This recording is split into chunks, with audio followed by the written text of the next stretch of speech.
오늘 아침 우리에게 주시는 하나님의 말씀을 봉독하겠습니다. 신약 성경 요한복음 16장 25절로 33절에 있는 말씀 되겠습니다. 신약 성경 176면입니다. 176면에서 찾습니다. 요한복음 16장 25절부터 봉독합니다. 이 계시의 말씀을 봉독할 때 다 함께 하나님의 음성을 들으실 수 있기를 바랍니다. 이것을 비유로 너희에게 일렀거니와 때가 이르면 다시는 비유로 너희에게 이르지 않고 아버지에 대한 것을 밝히 이르리라. 그날에 너희가 내 이름으로 구할 것이요 내가 너희를 위하여 아버지께 구하겠다 한 것이 아니니 이는 너희가 나를 사랑하고 또 내가 하나님께로부터 온 줄 믿었으므로 아버지께서 친히 너희를 사랑하심이라. 내가 아버지에게서 나와 세상에 왔고 다시 세상을 떠나 아버지께로 가노라 하시니 제자들이 말하되 지금은 밝히 말씀하시고 아무 비유로도 하지 아니하시니 우리가 지금에야 주께서 모든 것을 아시고 또 사람의 물음을 기다리지 않는 줄 아나이다. 이로써 하나님께로부터 오심을 우리가 믿사옵나이다. 예수께서 대답하시되 이제는 너희가 믿느냐? 보라 너희가 다 각각 제 곳으로 흩어지고 나를 혼자 둘 때가 벌써 왔도다. 그러나 내가 혼자 있는 것이 아니라 아버지께서 나와 함께 계시느니라. 이것을 너희에게 이르는 것은 너희로 내 안에서 평안을 누리게 하려 함이라. 세상에서는 너희가 환난을 당하나 담대하라. 내가 세상을 이기었노라. 아멘. 많은 역사가들이 세상에 돌아가는 일들을 잘 연구해서 도대체 역사가 어떻게 굴러가고 있는지, 어떻게 진행되고 있는지를 살펴보고 있습니다. 흔히 말하는 역사관이라고 하겠습니다. 인류의 역사를 연구하고 얻은 결론은 딱 하나입니다. 전쟁입니다. 싸움입니다. 온 인류의 역사는 전쟁의 역사로 전철되어 있습니다. 단 한 번도 평화로운 그런 세상은 없었습니다. 계속 물리고 싸우고 점령하고 피비린내 나는 전쟁 속에 인류의 역사는 전철되어 있습니다. 이 인류의 역사를 가장 정확하게 말했다고 보고 있는 사람, 그것이 바로 변증법적 유물론입니다. 우리가 알게 모르게 우리 마음속에, 우리의 생활 양식 속에 변증법적 유물론에 도취되고 거기에 휩쓸려서 어느 사이에 그만 우리도 유물사관에 빠질 때가 너무 많습니다. 너무 슬프게 또 답답하게 생각을 할 때가 있습니다. 이 변증법적 유물론에서 보는 일은 싸움입니다. 역사는 전쟁이다. 인간은 전쟁이다. 아니, 모든 생명체는 전쟁 속에 휘말려 있다. 이렇게 봅니다. 그래서 첫째 원리가 약육강식입니다. 강한 자가 이기고 약한 자는 먹이가 됩니다. 그렇습니다. 동물의 세계에서 봅니다. 강한 자가 먹고 약한 자는 강한 자의 먹이가 되고 맙니다. 이것이 우리 동물의 세계에서 보는 현상이 아니겠습니까? 이것을 한마디로 약육강식이라고 말합니다. 그런가 하면 생존 경쟁입니다. 살아남은 자가 이기는 겁니다. 그렇습니다. 크고 놀랍고 깜짝 놀랄 만한 큰 동물이 역사상에 있었습니다. 맘무스라고 하는 것. 그러나 그것은 다 그만 도태되고 말았습니다. 인류 역사에서 사라졌습니다. 그 유물만 남아있고 그 유해만 남아있어요. 확실하게 남아있습니다만은 가장 강하고 가장 무서웠던 맘무스는 인류 역사에서 이 지구상에서 사라지고 말았습니다. 그건 왜 그러냐? 다시 말하면 살아남는 자가 이기는 겁니다. 누가 이긴 자냐? 마지막까지 살아남은 자가 이기는 겁니다. 생존 경쟁이기 때문입니다. 그런가 하면 세 번째 원리가 적자 생존입니다. 환경에 따라서 엄청난 환경의 변화 속에 어떻게 적응하느냐에 따라서 살기도 하고 죽기도 하는 것이다. 그래서 생존 경쟁 대단히 중요합니다. 스스로 자기를 진화하면서 환경 속에 잘 적응해 나가면 생명을 보존할 수가 있다. 이것이 다시 말하면 변증법적 유물론이 말하는 3대 원리입니다. 약육강식, 생존 경쟁, 적자 생존. 그렇습니다. 그것이 역사예요. 그것이 생명의 세계인가? 다시 한번 생각해 봐야 됩니다. 그런데 오늘 본문 말씀에서 우리는 아주 비약적인 특별한 말씀을 보게 됩니다. 아무리 읽어보아도 또 읽고 또 묵상을 해도 세상에 어찌 그럴 수 있나 할 만큼 높은 존경과 신앙 고백과 함께 예수님의 말씀을 들어야 합니다. 예수께서 말씀하십니다. 초월적으로 말씀하십니다. 십자가 지시고 나서 하신 말씀이 아닙니다. 십자가 지시기 전야에, 십자가 지시기 전에 미리 말씀하십니다. 미리 제자들에게 말씀하십니다. 성만찬 예식을 하시면서 말씀하십니다. 놀라운 말씀이요 신비로운 말씀입니다. 눈앞에 십자가가 있습니다. 바로 몇 시간 후에 십자가가 있습니다. 이것을 아시고 환하게 바라보고 계시는 예수님께서 말씀하십니다.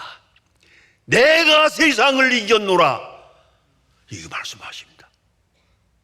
여러분, 십자가 지고 나서 그 다음에 부활하신 다음에 내가 세상을 이겼노라 라고 했다면 저는 쉽게 이해하겠습니다. 그 예수 하나님의 능력으로 이 사망 권세를 이겼다. 내가 이겼다. 그렇죠. 그러나 이건 아닙니다. 십자가 지시기 전에 몇 시간 전에 제자들과 함께 성만찬 예식을 하면서 말씀하십니다. 내가 세상을 이겼노라. 그런 거로 담대하라. 엄청난 말씀입니다. 신비로운 말씀입니다. 사건 전에 벌써 승전포고를 합니다. 내가 세상을 이겼노라. 말씀하시고 그 다음에 십자가를 집니다. 이것이 신비롭지 않습니까? 오늘 이 본 말씀은 너무나도 놀라운 오묘한 깊은 말씀이 옳시다. 그리고 내가 세상을 이겼노라 선포하신 다음에 그 승리를 실현하십니다. 집행하십니다. 사건화하십니다. 역사화합니다. 그것이 십자가 사건입니다. 신학적으로 대단히 중요한, 그리고 신앙 고백적으로도 엄청난 의미가 여기 이 속에 있습니다. 십자가 지신 후에 부활하신 다음에 제자들을 앞에 놓고 내가 세상을 이겼노라 그렇게 말씀할 수도 있어요. 그러나 이건 그것이 아닙니다. 십자가 지시기 전에 내가 이겼노라 뜻이 다릅니다. 그리스도의 마음속에 벌써 승리가 확증되어 있었습니다. 그리고 나서 승리하시고 승리를 집행하는 거예요. 이것이 그리스도인입니다. 끝에 가서 울고 불고 세상을 이긴다 얘기가 아닙니다. 먼저 이겼노라, 먼저 승리를 선포하고 그리고 세상을 이기는 것, 그것이 그리스도인의 가야 할 마땅한 길이라는 것을 알아야 합니다. 아주 신비롭고 오묘한 말씀입니다. 본문에서 예수님은 십자가 전야에 제자들과 함께 마지막으로 성만찬 예식을 합니다. 그러면서 하신 말씀이에요. 내가 세상을 이겼노라 그런 거로 담대하라. 예수님의 마음속에 담대함이 있습니다. 내가 담대하다, 너희도 담대하라 라고 선포하고 계십니다. 이겼노라, 이건 과거사입니다. 이 헬라 문법적으로 과거사예요. 확정적이요, 종말론적 선언입니다. 이겼노라, 벌써다 이겼다, 그런 뜻입니다. 깊은 뜻이고 신비로운 말씀입니다. 그러면 예수님의 마음속에 있던 이겼노라, 그게 무슨 뜻일까? 먼저 소극적으로 생각해 보면은 무지와 불안과 절망으로부터의 승리를 말하는 것입니다. 지금 내가 십자가를 바라보고 있다, 모르고 가는 길이 아니다, 다 알고 있노라. 여러분, 어떤 고난을 당하든지 다 알고 당하는 거하고 모르고 당하는 건 다릅니다. 게다가 결과까지 다 알고 있습니다. 다 알고 당하는 것, 시작도 끝도 말같게 알고 고난을 당합니다. 자원적으로, 자발적으로, 선택적으로 고난을 당합니다. 이거는 다릅니다. 모르고 당하는 고난은 그야말로 부인할 수 없는 십자가입니다만은 예수님은 알고 십자가를 집니다. 그리고 마음속에 불안한 마음 전혀 없습니다. 물론 절망 없습니다. 다 알고 되어지는 사건을 시작도 끝도 다 알고 그리고 이 고난을 당합니다. 이것은 뭡니까? 선택적인 것이에요. 피할 길이 없어 당하는 거 아니에요.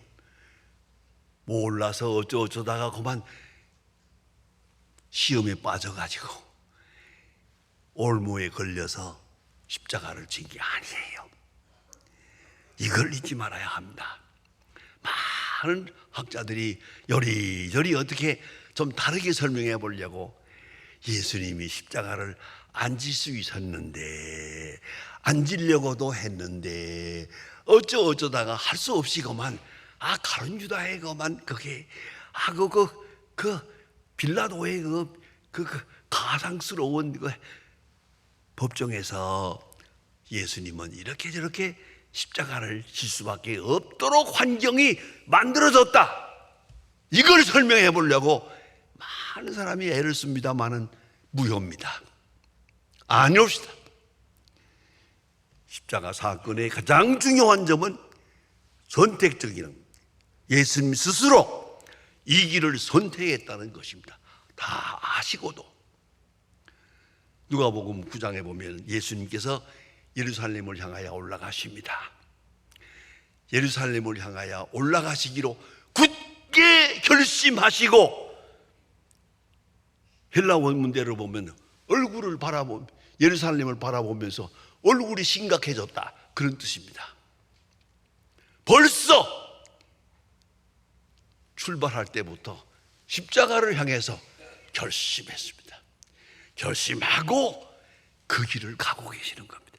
이게 예수님의 십자가의 의미입니다. 자, 이걸 잊지 말아야 합니다. 후회가 없습니다. 지자들의 배신도 정치적인 음모도 있습니다. 가야바의 그 형편없는 위선 다 있습니다. 그 복잡한 사건 싹 씻어버리고,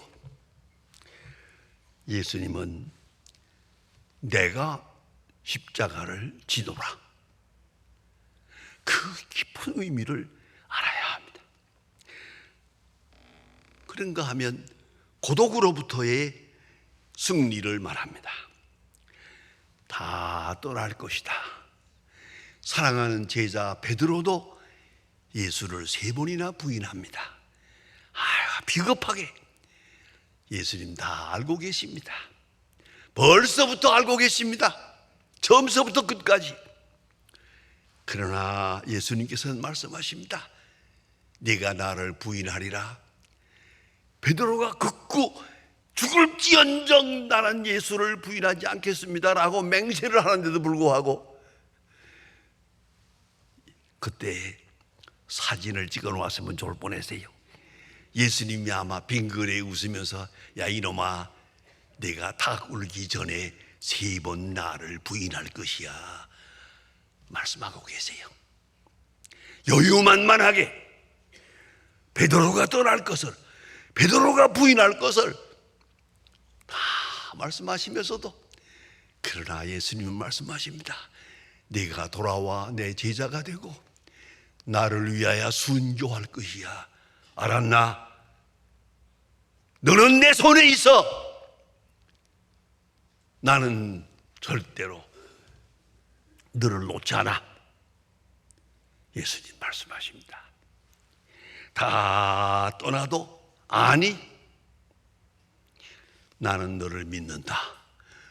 돌아와서 교회를 세우고 큰 역사를 네가 이루게 될 것이라고 내다보고 있습니다. 그것이 예수님이 생각하는 승리입니다. 그런가 하면 하나님이 함께 하신다. 나는 아버지께로 가노라.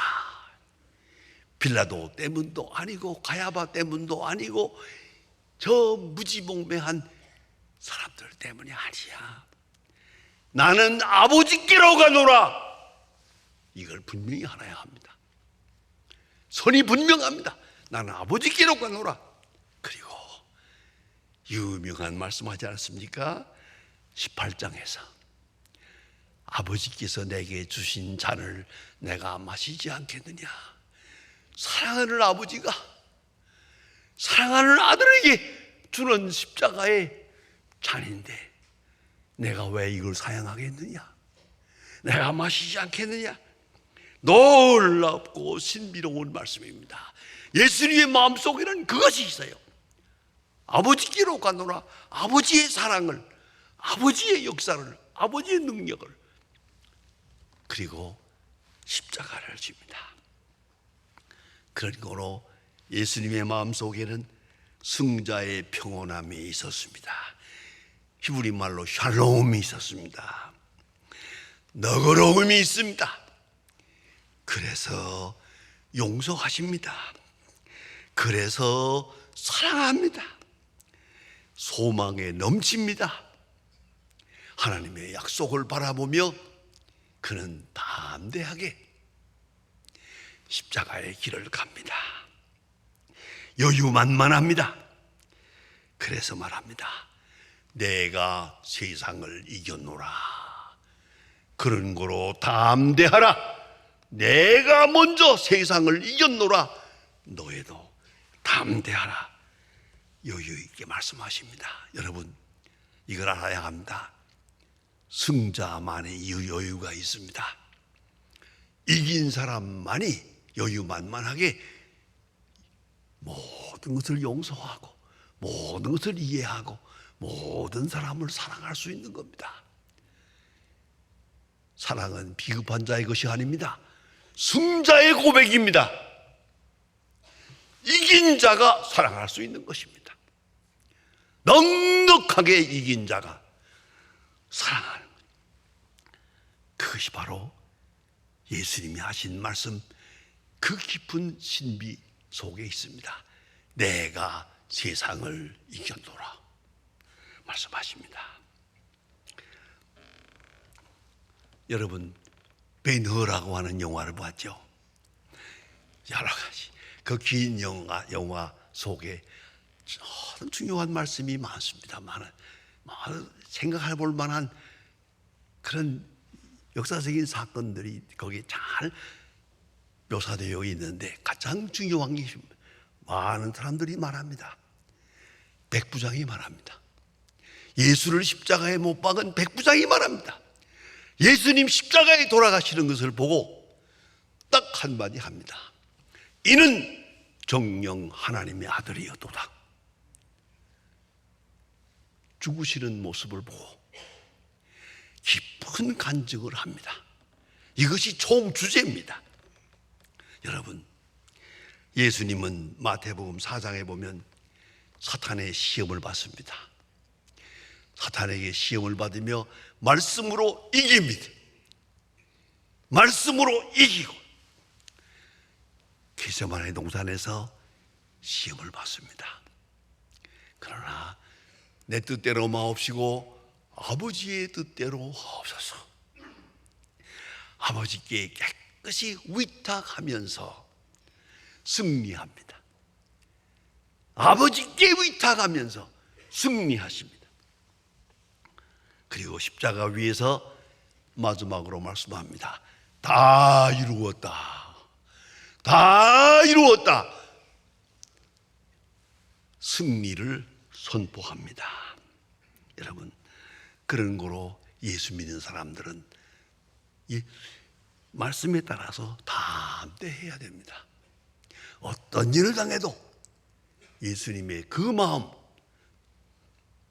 내가 세상을 이겨노라 말씀하시던 그 마음, 깊은 곳에 있는 신비로운 그 말씀을 가슴에 두고 나도 세상을 이겨야 됩니다. 로마서 8장에 보면 사도 바울이 말합니다. 예수 그리스도 안에서 십자가의 사랑을, 그 거룩한 사랑을 믿고 받아들이고 할 때 사도 바울은 말합니다. 우리도 넉넉히 이기느니라. 넉넉히 이기느니라. 이것이 사도 바울의 고백입니다. 예수님께서 십자가 전야에 내가 세상을 이겼노라 말씀하십니다. 이제 예수님의 제자들은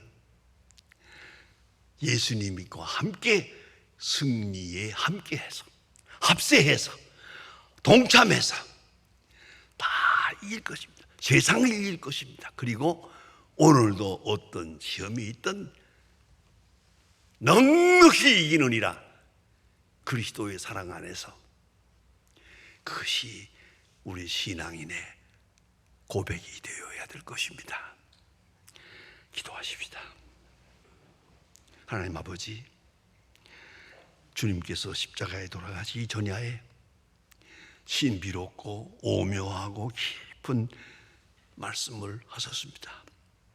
제자들이 그 깊은 뜻을 다 이해하지 못했습니다마는 주여, 간절히 바라옵는 것은 오늘 우리가 이 자리에서 주님의 그 깊은 승리 선포를 이해하고 믿고 고백하고 따라가게 하여 주시옵소서. 내가 세상을 이겼노라 하신 것처럼 우리도 세상을 이기게 하시고, 이기기 위하여 몸부림치는 게 아니라 이긴 자로서의 승리를 선포하며 사는 여유 있고 신앙에 충실한 하나님의 사람들 되게 하여 주시옵소서. 예수님의 이름으로 기도합니다. 아멘.